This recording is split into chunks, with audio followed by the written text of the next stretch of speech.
Welcome everybody to the first episode of Storytime with Matt. I'm going to be telling you guys a story today, and I bet you can't guess what it's about. That's right, it's about a car accident I had, and lucky enough, I'm in my car to tell the story, so it can provide some backup if I miss some details. Now, let's get started with the story. First, it was a Thursday afternoon. I remember it extremely clearly. I was getting ready to go to work. I thought it'd be a great idea to get a job in Fishers at the Texas Roadhouse there. Unfortunately, I had the 4 o'clock shift, and MVCSC school district does not let students out of school until, you guessed it, 3:30. I had to scoot on over there to make sure I made it on time for my shift. However, it was a bad day from the jump. Whenever I was walking out to my car, I realized I forgot my Chromebook in my locker. Ugh, how could I be so dumb?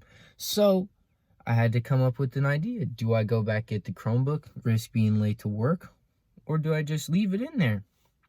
I decided on leaving it in there. And let me tell you, that was not a smart decision. As I walked out to my car, I made sure, I was like, let me make sure I have all my stuff for work before I get there and don't have something. And lo and behold, I left my shoes. Now, the last time I did not wear work shoes, I slipped and fell, and it was extremely embarrassing, and I was not going to embarrass myself again because that was horrible.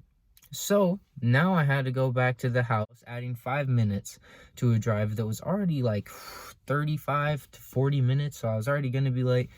But now I was going to be really late. I get home, I'm looking for my shoes, and of course, I can't find them anywhere because, they're in my car.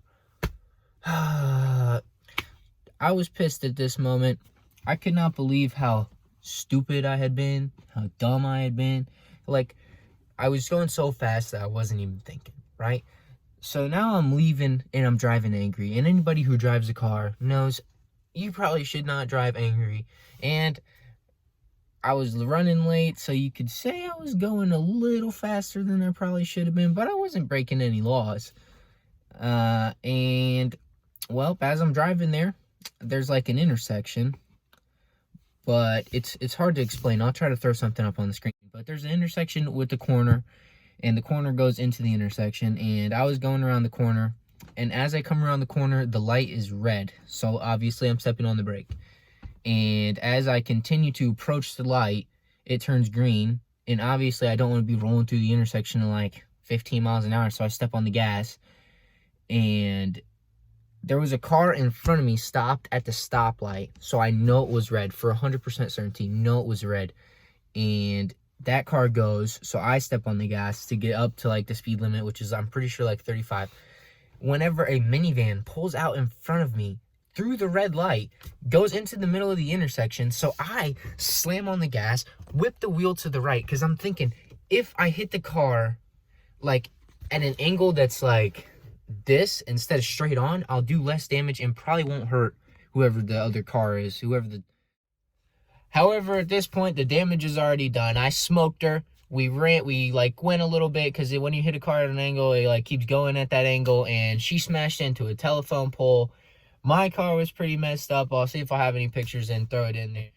And I guess the moral of the story is I didn't make it to work on time. And it was just a really weird scene. I called my dad, called my mom, called the police, called my work. A lot of phone calls going out that day.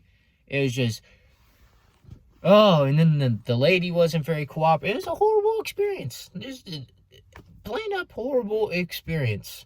And I would not wish this upon my worst enemy. I truly wouldn't. It was a horrible experience. Had a horrible time. 10 out of 10, would not do it again. The worst part of the story is, even though the accident was not my fault, her insurance company did not believe my testimony saying that the light was green and that she ran the red light, even though she was ticketed at the scene of the accident.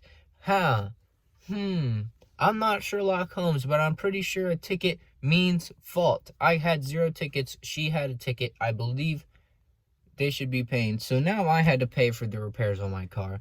I had to pay for whatever else you had to pay for whenever you're in a car accident. That's why I'm saying this is a horrible experience. I would not do it ever again. So, moral of the story, now when I drive, I stop at all green lights to make sure I do not hit another person in the green light. Everybody have a great day. Cannot wait to see you guys again on Storytime with Matt.